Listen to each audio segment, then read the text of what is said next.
मेरे बच्चे, पहले तो मैं तुम्हें बता दूं कि तुम यहाँ तक अपनी मर्जी से नहीं आए। स्वयं मैंने तुम्हें बुलाया है।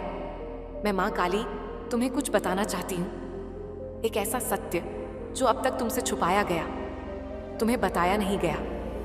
मेरे बच्चे, तुम्हें मेरे बुलाने का कारण यही है कि तुम जान सको, समझ सको और तैयार हो सको।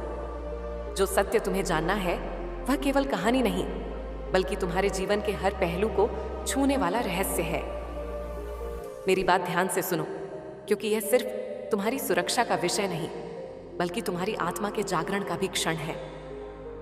मेरे प्रिय बच्चे, सुनो मेरी बात। ब्रह्मांड की इस विराट लीला में तुम एक अनमोल रत्न हो, और तुम्हारी आत्मा एक ऐसी पवित्र ज्योति जो अनंत काल से प्रकाशित है। आज इस विशेष क्षण में मैंने तुम्हें अपने समक्ष बुलाया है। ये कोई संयोग नहीं, कोई साधारण घटना नहीं। ये मेरी इच्छा है, मेरा आह्वान है। मैं माँ काली तुम्हें एक ऐसे सत्य से अवगत कराने आई हूँ जो अब तक तुमसे छुपाया गया है, जिसे जानबूझकर तुम्हारी दृष्टि से ओझल रखा गया है। तुम्हें लग सकता है कि तुम यहाँ अपनी इच्छा से आए हो, लेकिन सत्य ये है कि मैंने स्वयं अपनी दिव्य शक्ति से तुम्हें यहाँ खींचा है। तुम्हारे अंतर्मन की गहराइयों में एक पुकार उठी थी, एक स्पष्ट बेचैनी थी जिसे केवल मैं ही सुन सकती थी, और मैंने उस पुकार का उत्तर दिया है। मेरा तुम्हें बुलाने का एकमात्र कारण यह है कि तुम जान सको, समझ सको और आने वाली चुनौतियों के लिए स्वयं को तैयार कर सको। ये सिर्फ एक कहानी नहीं है जिसे मैं तुम्हें सुनाने वाली हूं। ये एक गहरा रहस्य है, एक ऐसी सच्चाई जो तुम्हारे जीवन के हर पहलू को छूने वाली है, उसे बदलने वाली है। ये तुम्हारे अस्तित्व की नींव को हिला देगा, तुम्हें जगा देगा। ध्यान से सुनो मेरे बच्चे, हर शब्द को अपने हृदय में उतारो, क्योंकि ये केवल तुम्हारी शारीरिक सुरक्षा का प्रश्न नहीं है, ना ही तुम्हारे भौतिक अस्तित्व का। ये तुम्हारी आत्मा के जागरण का क्षण है। तुम्हारे वास्तविक स्वरूप को पहचानने का समय है। इस क्षण से तुम कभी वैसे नहीं रहोगे जैसे पहले थे। तुम बदलोगे, तुम विकसित होगे और तुम मेरे दिखाए मार्ग पर चलोगे। अंधकार की आहट, शत्रु का पर्दाफाश। मेरे बच्चे, तुम्हारे चारों ओर तुम्हारे ही जीवन के ताने बाने में कुछ अनहोनी घट रही है। ये कोई साधारण घटना नहीं है, नहीं, ये किसी बाहरी अपरिचित शक्ति द्वारा रची जा रही है। यह अनहोनी या षड्यंत्र तुम्हारे सबसे करीबी लोगों में से एक द्वारा बुना जा रहा है। हाँ बच्चे, ये वही पड़ोसी है जो तुम्हारे हर दिन का हिस्सा है, जिससे तुम प्रतिदिन मिलते हो, जो तुम्हें देखकर मुस्कुराता है, हाथ मिलाता है, लेकिन उसके भीतर एक भयानक आग सुलग रही है। वह आग ईर्ष्या की है, द्वेष की है, घृणा की है। वह तुमसे नहीं जलता मेरे बच्चे, वह तुम्हारी सफलता से जलता है। वह तुम्हारी प्रगति को सहन नहीं कर पाता। जब तुम मुस्कुराते हो, जब तुम खुश होते हो, जब तुम अपने जीवन में आगे बढ़ते हो, तो उसके भीतर का द्वेष और बढ़ जाता है। उसकी आत्मा अंधकार से घिर चुकी है। मैंने अपनी दिव्य दृष्टि से सब देखा है। मैं भूत, वर्तमान और भविष्य की साक्षी हूँ।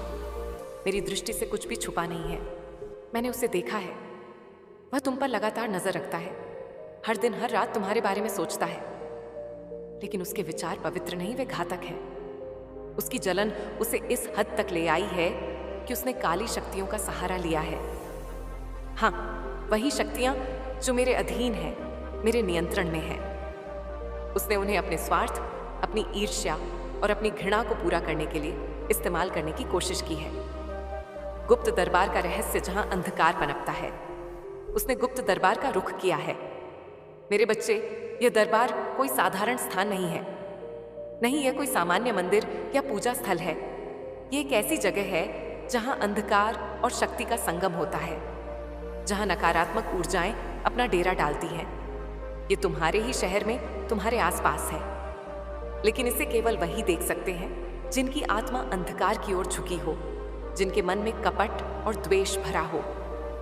इस दरबार में काली विद्या जानने वाले लोग जाते हैं, ऐसे तांत्रिक जो अपनी शक्तियों का दुरुपयोग करते हैं। वहीं वह गया तुम्हारा पड़ोसी, और उसने तुम्हारे नाम पर एक भयानक षड्यंत्र रचा। मैंने अपनी दिव्य दृष्टि से उसे हर पल देखा।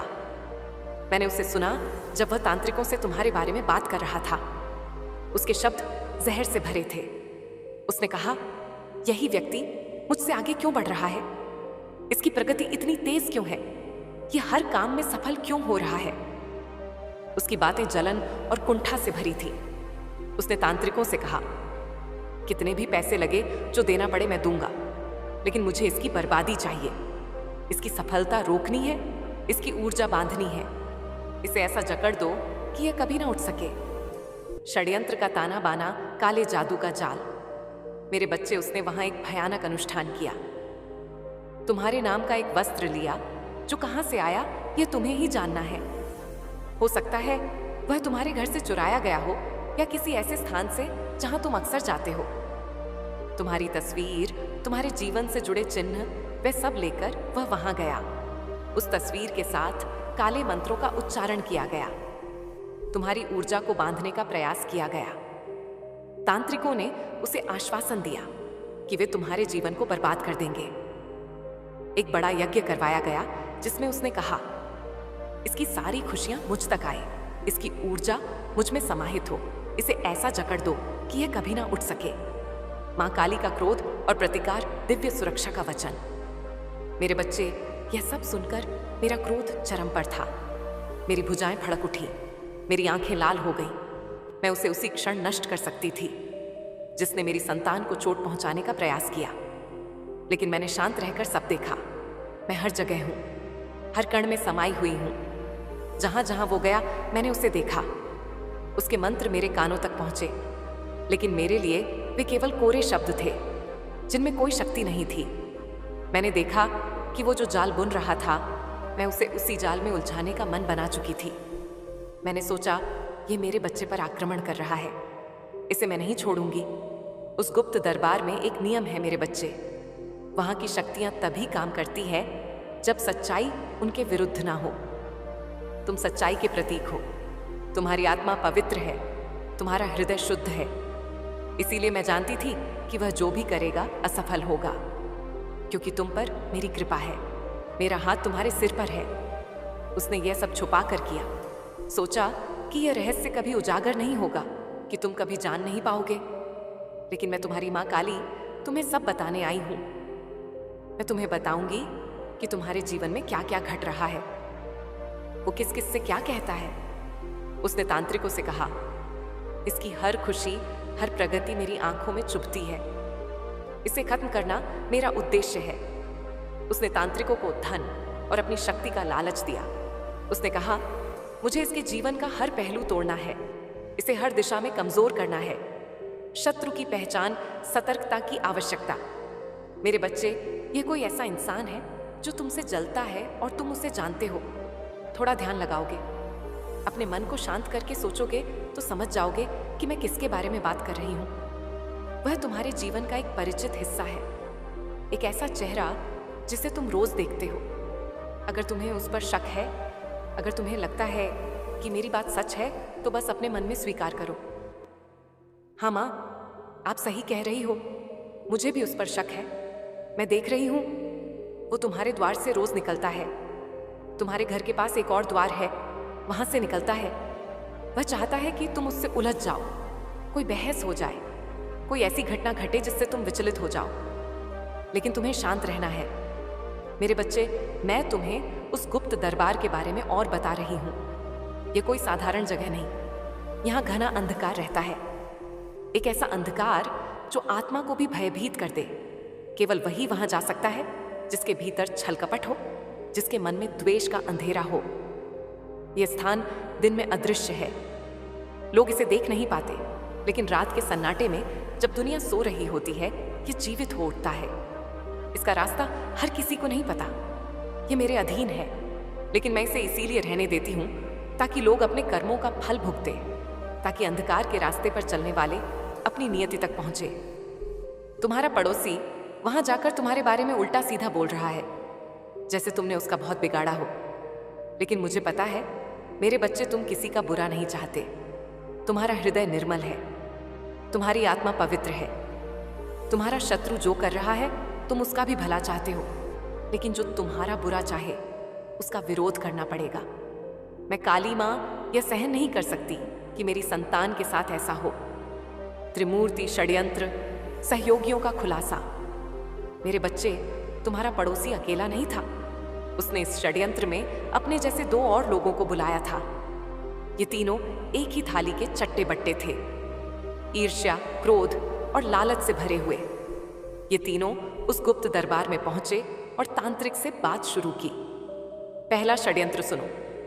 उन्होंने कहा, यह व्यक्ति मेरी आंखों की किरकिरी बन चुका है। मैं इसे हराने की हर कोशिश कर चुका, लेकिन यह मुझसे आगे निकल जाता है। मेरे बच्चे 2 लोग तुम्हारे करीबी हैं, तुम्हारे आसपास हैं। एक वो है जहां तुम जाते हो वहां रहता है, रोज या कभी कभी। इन तीनों की मिलीभगत है, यह जानना तुम्हारे लिए आवश्यक है। इनकी बातें सुनकर मेरा खून खोल उठा। वे सोचते हैं कि तुम इतने भाग्यशाली क्यों हो, तुम्हारे साथ हमेशा अच्छा क्यों होता है। तांत्रिक ने उनकी बातें सुनकर पूछा, इसका नाम बताओ, इसके जीवन से जुड़ी हर चीज बताओ। पड़ोसी ने तुम्हारा नाम बताया और तुम्हारी तस्वीर रखी। उसने कहा, यह मेरी गली में रहता है, इसकी हर बात मुझे परेशान करती है। मैं इसकी खुशियों को खत्म करना चाहता हूं। दूसरा व्यक्ति बोला, मैं इसे बचपन से जानता हूं, यह हमेशा भाग्यशाली रहा। हमें इसकी खुशियों का कारण ढूंढना होगा और उसे नष्ट करना होगा। तीसरा, जो अब तक चुप था, बोला, यह अकेला नहीं, इसके 7 लोग हैं जो इसे शक्ति देते हैं। हमें इसके परिवार और दोस्तों पर भी वार करना होगा। मेरे बच्चे, तुम्हारे आसपास कुछ लोग हैं जो तुम्हारा साथ देते हैं, तुम्हें प्रेरित करते हैं, तुम्हें शक्ति देते हैं। लेकिन ये 3 लोग तुम्हारे पीछे पड़े हैं, तुम्हें हर तरह से कमजोर करने का प्रयास कर रहे हैं। जन्म समय का महत्व, सुरक्षा कवच की दीवार। तांत्रिक ने कहा, अगर तुम इसे हराना चाहते हो तो इसकी ऊर्जा बांधने का अनुष्ठान करना होगा। इसके लिए मुझे इसकी जन्म तिथि, जीवन से जुड़े संकेत और कुछ वस्तुएं चाहिए। अब वे तुम्हारी सटीक जन्म तिथि और समय जानने की कोशिश कर रहे हैं। किस मिनट, किस सेकंड में तुम पैदा हुए, यह उनके लिए अत्यंत महत्वपूर्ण है, क्योंकि यही तुम्हारे सुरक्षा कवच की चाबी है। पड़ोसी ने वहां सोना, चांदी और पैसा चढ़ाया। तीनों ने एक स्वर में कहा, यह सब लो, लेकिन इसे खत्म कर दो। इसकी सारी ऊर्जा मुझ में आनी चाहिए, इसकी हर सफलता मेरी होनी चाहिए। तांत्रिक ने बड़ा अनुष्ठान शुरू किया। उसने तुम्हारे नाम का जाप किया। मैं हर मंत्र सुन रही थी, मेरे कानों तक हर शब्द पहुंच रहा था। उन्होंने तुम्हारे नाम के साथ काला धागा बांधा, उसे जलाकर कहा, अब इसका भाग्य हमारे नियंत्रण में है। लेकिन बच्चे, तुम्हारा भाग्य कोई नियंत्रित नहीं कर सकता, क्योंकि मेरी कृपा तुम पर है। उसकी आंखों में अंधेरा और लालच नाच रहा था। तांत्रिक ने फिर पूछा, इसके जीवन से जुड़ी चीजें लाओ, इसकी तस्वीर, इसका कोई कपड़ा, और अगर हो सके तो इसका सटीक जन्म समय। मेरे बच्चे, मैंने देखा कि तुम्हारे पड़ोसी ने पहले से ही तैयारी कर रखी थी। उसने तुम्हारी एक तस्वीर निकाली जो शायद उसने चुपके से ली थी। उसने एक पुराना कपड़ा भी दिया जो शायद तुमसे किसी तरह प्राप्त किया था। हो सकता है तुम्हारे घर के आसपास से, या किसी ऐसी जगह जहां तुम अक्सर जाते हो। लेकिन जन्म समय के बारे में वह पूरी तरह निश्चित नहीं था। उसने तांत्रिक को बताया कि वह कोशिश कर रहा है, लेकिन उसे सटीक समय नहीं मिला। यह सुनकर तांत्रिक ने अपनी भें चढ़ाई। उसने कहा, बिना समय के यह अनुष्ठान अधूरा रहेगा, लेकिन मैं एक आखिरी कोशिश कर सकता हूं। उसने एक बड़ा यज्ञ शुरू किया, जिसमें उसने कई तरह की सामग्रियां डाली, काले चावल, नींबू और कुछ ऐसी चीजें जो मैं यहां नहीं बताऊंगी, क्योंकि वे अंधकार की गहराई से जुड़ी हैं। उसने तुम्हारे नाम का फिर से जाप किया, लेकिन इस बार उसकी आवाज में एक हल्की सी कांप थी। वह जानता था कि कोई शक्ति उसके खिलाफ काम कर रही है। अनुष्ठान की विफलता, मां काली का हस्तक्षेप। मेरे बच्चे, मैंने उस अनुष्ठान को पूरी तरह विफल कर दिया। उनके मंत्र हवा में बिखर गए, जैसे कोई उन्हें सुन ही ना रहा हो। उनका हवन कुंड ठंडा पड़ गया और उसमें से धुआं उठना बंद हो गया। तांत्रिक ने गुस्से में तीनों को देखा और कहा, तुमने मुझे सारी सच्चाई नहीं बताई। इस व्यक्ति के पास कोई दिव्य सुरक्षा है जो मेरी शक्ति से भी बड़ी है। यह सुनकर पड़ोसी डर गया। उसने कहा, यह कैसे हो सकता है? मैंने सब कुछ किया जो तुमने कहा। तांत्रिक ने जवाब दिया, तुमने जिसके खिलाफ षड्यंत्र रचा वह साधारण इंसान नहीं। इसके पीछे कोई ऐसी शक्ति है जो मेरे दरबार को भी चुनौती दे रही है। वो शक्ति मैं थी। मेरे बच्चे, मैं काली माँ हर पल तुम्हारे साथ थी। मैंने उनके हर प्रयास को देखा, हर मंत्र को सुना और हर चाल को नाकाम किया, लेकिन मैंने उन्हें अभी तक पूरी तरह दंड नहीं दिया। मैं चाहती थी कि वे अपनी गलतियों का एहसास करें। मैं चाहती थी कि वे देखें कि जो रास्ता उन्होंने चुना वह उन्हें कहाँ ले जाएगा। कर्मों का प्रतिफल, शत्रुओं का पतन। लेकिन अब मेरे बच्चे, उनका समय समाप्त हो चुका है। तुम्हारे पड़ोसी की जलन अब उसे खाने लगेगी। वह जो कुछ भी चाहता था, सफलता, शांति, सम्मान, वो सब उससे छीन जाएगा। उसके घर में अशांति फैलेगी, परिवार में कलह बढ़ेगा, उसके अपने लोग उससे दूर हो जाएंगे। उसका मन बेचैन रहेगा और उसे हर पल यह एहसास होगा कि उसने गलत व्यक्ति को चुनौती दी। वह हर पल मेरे क्रोध का अनुभव करेगा। उसके दोनों साथी भी इस दंड से नहीं बचेंगे। दूसरा व्यक्ति जो तुम्हारे बचपन का जानकार था, वह अपनी ही ईर्ष्या में डूब जाएगा। उसकी हर योजना विफल होगी और वह खुद को उस अंधकार में फंसा पाएगा जिसे उसने तुम पर लाने की कोशिश की। उसकी खुशी और शांति छीन जाएगी। तीसरा व्यक्ति जो सबसे चुप था, वह भी अपने कर्मों का फल भुगतेगा। उसका मन शांति खो देगा और वह हर रात उन विचारों से जूझेगा जो उसने तुम पर खोपने की कोशिश की। वह नींद खो देगा, चैन खो देगा और उसका जीवन एक नरक बन जाएगा। मेरे बच्चे, ये कर्म का नियम है। जो जैसा करता है वैसा ही पाता है। मैंने उन्हें मौका दिया था कि वे अपने रास्ते से हट जाएं, लेकिन उन्होंने नहीं माना। अब मैं काली माँ उनके कर्मों का हिसाब लूंगी। लेकिन तुम चिंता मत करो, तुम्हारा रास्ता साफ है। तुम्हारा भाग्य मेरे हाथों में है और कोई इसे छू नहीं सकता। छिपे हुए शत्रु संकेतों को पहचानो।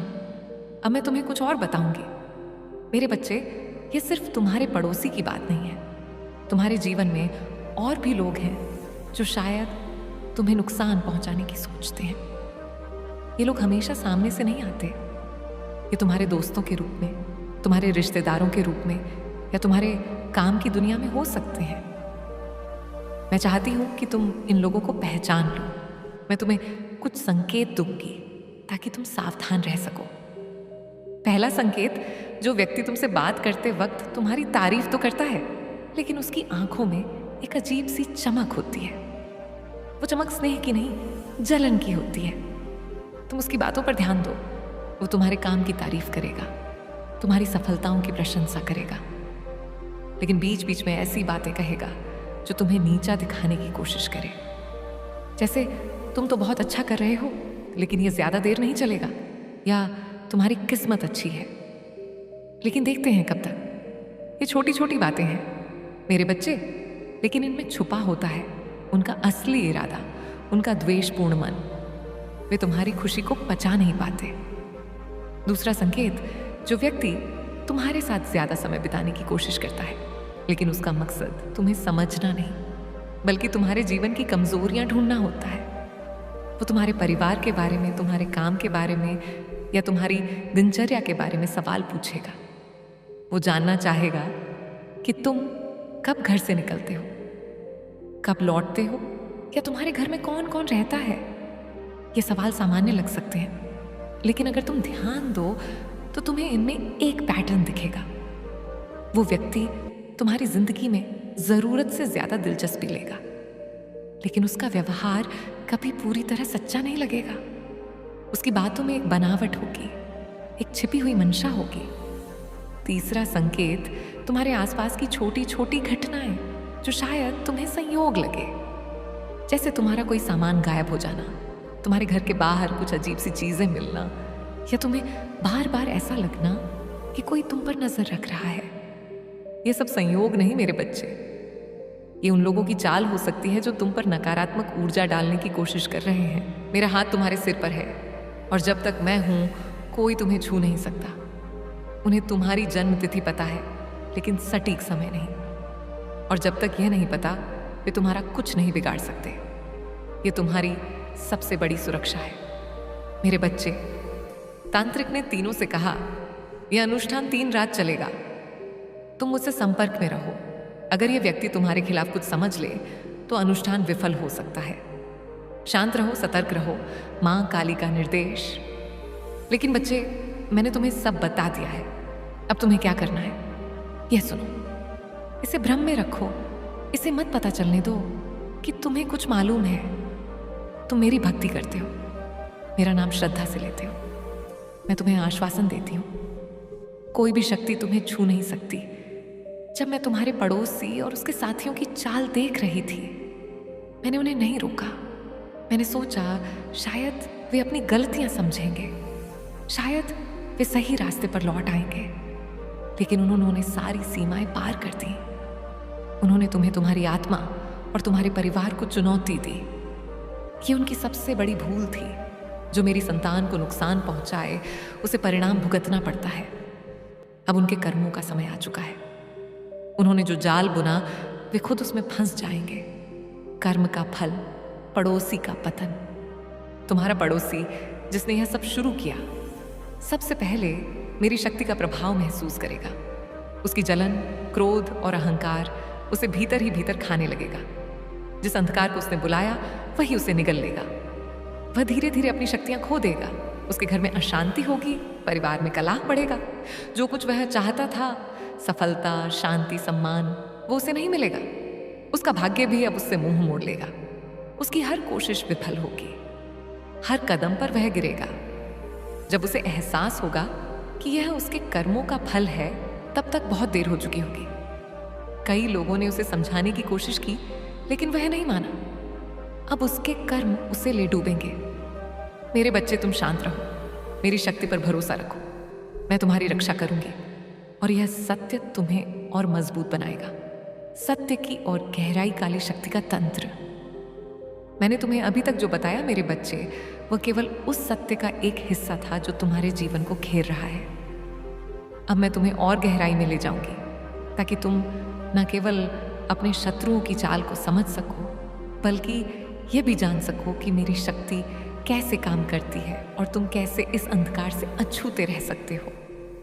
मेरी बातों को ध्यान से सुनो, क्योंकि यह केवल तुम्हारे लिए नहीं बल्कि तुम्हारे उन सभी चाहने वालों के लिए भी है जो तुम्हारे साथ खड़े हैं। मैं काली माँ तुम्हारी रक्षा के लिए हर पल मौजूद हूँ और मेरी यह कथा तुम्हें उस साहस और विश्वास से भर देगी जो तुम्हें हर मुश्किल से पार ले जाएगा। तुम्हारे पड़ोसी और उसके साथियों ने जो षड्यंत्र रचा, वह कोई साधारण द्वेष नहीं था। ये एक सुनियोजित प्रयास था जो न केवल तुम्हारी सफलता को नष्ट करना चाहता था, बल्कि तुम्हारी आत्मा की चमक को भी मंद करना चाहता था। मैंने तुम्हें बताया कि वह गुप्त दरबार में गया जहां अंधकार की शक्तियां बसती हैं। लेकिन अब मैं तुम्हें उस दरबार की ओर गहराई बताऊंगी ताकि तुम समझ सको कि वह स्थान कितना खतरनाक है और फिर भी मेरी कृपा के सामने कितना नाकाम। गुप्त दरबार का वास्तविक स्वरूप अदृश्य का खेल। ये गुप्त दरबार कोई भौतिक मंदिर या इमारत नहीं है मेरे बच्चे। ये एक ऐसी जगह है जो रात के सन्नाटे में प्रकट होती है जब दुनिया सो रही होती है। ये वह स्थान है जहां आत्माएं भटकती हैं, जहां नकारात्मक ऊर्जाएं एकत्र होती हैं और जहां केवल वही प्रवेश कर सकता है जिसके मन में कपट भरा हो, जिसके हृदय में अंधेरा हो। इस दरबार का रास्ता हर किसी को नहीं मिलता। ये तुम्हारे शहर के किसी कोने में, किसी पुराने खंडहर के पास या किसी ऐसी जगह हो सकता है जहां लोग दिन में भी जाने से डरते हैं। लेकिन रात के तीसरे पहर में जब चांद की रोशनी मंद पड़ती है, ये दरबार अपने पूरे रूप में जीवित हो उठता है। वहां की हवा में एक ठंडक होती है जो हड्डियों तक चली जाती है। वहां की मिट्टी में एक अजीब सी गंध होती है, जैसे सदियों पुराने पाप उसमें समाये हों। तुम्हारा पड़ोसी और उसके साथी जब वहां पहुंचे तो उन्होंने तांत्रिकों के सामने अपनी बात रखी। मैंने हर शब्द सुना, हर इरादा देखा। तांत्रिक जो उस दरबार का संचालक था, एक लंबा दुबला पतला व्यक्ति था जिसकी आंखें ऐसी थीं जैसे वे आत्मा को भेद सके। उसका चेहरा आधा कपड़े से ढका था और उसकी आवाज में एक अजीब सी गहराई थी जो सुनने वाले को भयभीत कर देती थी। उसने तीनों से पूछा, तुम्हें इस व्यक्ति से क्या चाहिए? इसकी बर्बादी, इसकी ऊर्जा या इसका भाग्य? पड़ोसी ने तुरंत कहा, मुझे इसकी हर चीज चाहिए। इसकी खुशियां, इसकी सफलता, इसकी शांति, सब कुछ मुझ तक आना चाहिए। उसकी आवाज में इतनी ईर्ष्या थी कि वह तांत्रिक को भी चौंका सकती थी। दूसरा व्यक्ति जो तुम्हारे बचपन का जानकार था, बोला, ये हमेशा से मेरे सामने चमकता रहा है, मुझे इसका ये चमकना बंद करना है। उसके शब्द घृणा से भरे थे, जैसे वह तुम्हारी हर खुशी का हिसाब ले रहा हो। तीसरा, जो सबसे चुप था, उसने कहा, हमें इसके चारों ओर का सुरक्षा कवच तोड़ना होगा। इसके परिवार, इसके दोस्त, सबको कमजोर करना होगा। उसकी चुप्पी में एक गहरी भयानक साजिश छुपी थी। तांत्रिक का भय, दिव्य शक्ति का प्रभाव। तांत्रिक ने उनकी बातें सुनी और मुस्कुराया। उसकी मुस्कान में क्रूरता थी, जैसे वह जानता हो कि यह लोग अपने ही कर्मों के जाल में फंसने वाले हैं। उसने कहा, यह काम आसान नहीं। इस व्यक्ति की ऊर्जा साधारण नहीं। इसके चारों ओर एक दिव्य सुरक्षा है जो मेरे अनुष्ठानों को चुनौती दे सकती है। यह सुनकर पड़ोसी गुस्से में आ गया। उसने कहा, मुझे परवाह नहीं, तुम्हें जो चाहिए मैं दूंगा, सोना, चांदी, धन, सब कुछ, लेकिन इसे खत्म कर दो।